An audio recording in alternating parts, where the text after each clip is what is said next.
Assalamualaikum warahmatullahi wabarakatuh. Alhamdulillahilladzi ja'ala al-islama tariqan sawiyan wa wa'ada lil mutamassikina bihi wa yanhauna al-fasada makanan aliyan. Ashhadu an la ilaha illallah wahdahu la syarika lah, syahadata man huwa khairum maqaman wa ahsanu nadiyya. Wa ashhadu anna sayyidana Muhammadan abduhu wa rasuluhul muttasifu bil makarimi kibaran wa sabiyya. Allahumma fasalli wa sallim ala sayyidina Muhammadin kana sadiqal wa'di wa kana rasulan nabiyya wa ala alihi wa sahbihi alladhina yuhsinuna islamahum wa lam yaf'alu syai'an fariya. Amma ba'd.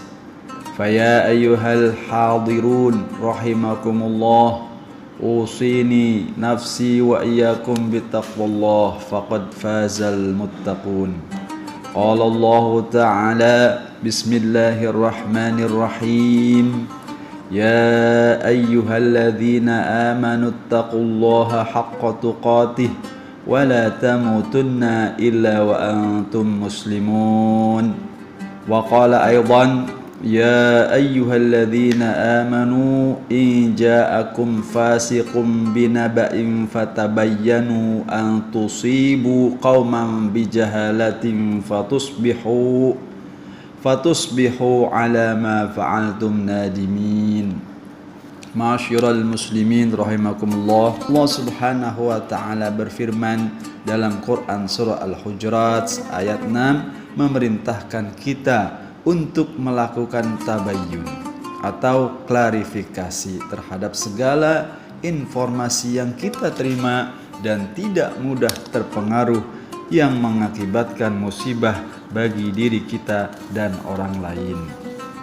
A'udzu billahi minasy syaithanir rajim. Bismillahirrahmanirrahim. Ya ayyuhalladzina amanu in ja'akum fasiqun binaba'in fatabayyanu an tusibu qauman bijahalatin fatusbihu ala ma fa'altum nadimin. Wahai orang-orang yang beriman, jika datang kepadamu orang fasik membawa suatu berita, maka periksalah dengan teliti agar kamu tidak menimpakan suatu musibah kepada suatu kaum tanpa mengetahui keadaannya yang menyebabkan kamu menyesal atas perbuatanmu itu. Ma'asyiral muslimin rahimakumullah, ada kalimat bijak yang mengatakan bahwa dulu orang yang berpengetahuan adalah orang yang memiliki banyak informasi. Tapi sekarang orang yang berpengetahuan adalah orang yang mampu menyaring banyak informasi. Jika kita renungkan, kalimat ini sangat relevan sekali dengan kondisi zaman, teknologi dan informasi saat ini, di mana arus informasi mengalir sangat deras silih berganti. Kita dengan sangat mudah menemukan jutaan informasi hanya dengan menggunakan peralatan di tangan kita yang sudah menjadi bagian dari kehidupan orang modern, yakni handphone atau smartphone.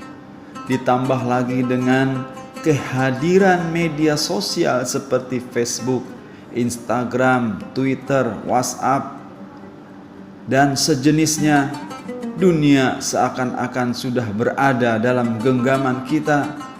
Apa yang sedang terjadi di berbagai belahan dunia dan isu apa yang sedang hangat dibicarakan, dengan mudah kita dapat mengetahuinya. Namun kondisi ini ternyata memunculkan permasalahan lain yang cukup memprihatinkan kita. Derasnya arus informasi yang tidak dibarengi dengan kesadaran untuk menyaring dan memilih informasi dengan baik ternyata mewabah di masyarakat kita. Ditambah lagi budaya tabayun sudah mulai hilang dan membuat masyarakat gampang terpapar berita bohong atau hoaks. Berita bohong saat ini juga tidak hanya menyasar kepada masyarakat berpendidikan menengah ke bawah. Masyarakat dengan pendidikan tinggi, termasuk para tokoh dan publik figur, juga ikut dalam pusaran arus berita bohong yang diproduksi oleh pihak-pihak tertentu serta untuk kepentingan tertentu. Kurangnya kehati-hatian mengakibatkan berita bohong dengan cepat tersebar dan mengakibatkan rusaknya tatanan dalam masyarakat kita. Ma'asyiral muslimin rahimakumullah, perlu kita sadari saat ini siapa saja bisa membuat dan menyebarkan berita melalui media sosial. Padahal saat ini media sosial sudah menjadi pilihan utama masyarakat dalam berkomunikasi dan mencari informasi. Dalam kurun waktu beberapa tahun belakangan ini pula, Indonesia dihadapkan dengan menjamurnya berita hoaks di media sosial, apalagi menghadapi pemilihan presiden yang akan berlangsung pada tahun 2024 mendatang. Kegaduhan di media sosial terkait pemilu dan pilpres yang kita lihat saat ini bukan karena kebetulan saja. Ini merupakan upaya sistematis yang dimanfaatkan oleh oknum yang tidak bertanggung jawab untuk kepentingan pribadi atau kelompoknya. Oleh karenanya, kita harus ekstra hati-hati, tidak gegabah, tidak kagetan, dan tidak tergesa-gesa dalam menerima sebuah berita. Kita harus objektif menggunakan hati nurani kita dalam memahami berita. Jangan sampai informasi salah yang datang dari orang yang kita senangi selalu kita benarkan, sedangkan informasi benar dari orang yang kita tidak senangi selalu kita salahkan. Sudah saatnya kita kembali berpatokan pada Quran surah Al-Hujurat ayat 6 ini yang menunjukkan dengan jelas tentang haramnya mengambil berita dari orang fasik tanpa melakukan klarifikasi atau tabayyun kebenarannya, karena akan membahayakan bagi diri kita dan orang lain. Kita harus mengambil berita dari orang yang terpercaya di media sosial, bukan dari orang yang fasik, yakni orang yang keluar dari ketentuan akal sehat, adab sopan santun, dan agama, serta orang yang belum kita kenali kredibilitasnya sebagai orang jujur. Apalagi terkait dengan persoalan agama, kita harus belajar dari ulama-ulama yang sudah jelas kealiman dan silsilah keilmuannya. Hindari belajar agama melalui media sosial dari orang yang tidak paham agama, walaupun sering tampil di media sosial. Jangan sampai kita tersesat karena mengikuti video ceramah di YouTube dari orang yang hanya pintar berbicara dan mengaku ustadz, namun tidak memiliki kemampuan agama yang cukup, dan ucapan serta tingkah lakunya pun tidak menunjukkan akhlakul karimah. Ma'asyiral muslimin rahimakumullah, Allah subhanahu wa ta'ala berfirman dalam Quran surah Al-Ahzab ayat 70-71, A'udzu billahi minasyaitonir rajim. Bismillahirrahmanirrahim. Ya ayyuhalladzina amanu taqullaha wa qulu qawlan sadida yuslih lakum a'malakum wa yaghfir lakum dhunubakum wa man yuti'illaha wa rasulahu faqad faza fawzan 'azima. Wahai orang-orang yang beriman, bertakwalah kamu kepada Allah Subhanahu wa taala dan katakanlah perkataan yang benar. Niscaya Allah Subhanahu wa ta'ala memperbaiki bagimu amalan-amalanmu dan mengampuni bagimu dosa-dosamu. Dan barang siapa menaati Allah dan Rasulnya, maka sesungguhnya ia telah mendapat kemenangan yang besar. Ayat ini memberi pesan kepada kita bahwa segala kebenaran dalam sikap dan tutur kata akan lebih dekat kepada ketakwaan. Ketakwaan menjadi dasar kebenaran dalam berucap dan bertutur kata. ucapan, dan tutur kata yang benar akan menjadi salah satu sebab kebaikan tindakan. Dan tindakan yang baik akan menjadi sebab diampuninya sebuah kesalahan dan dosa-dosa kita.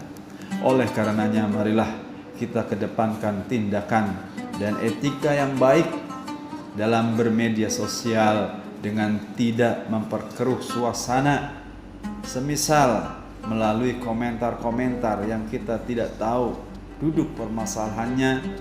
Kegaduhan yang ada di media sosial diakibatkan salah satunya adalah karena orang yang tidak tahu ikut berkomentar karena merasa tahu.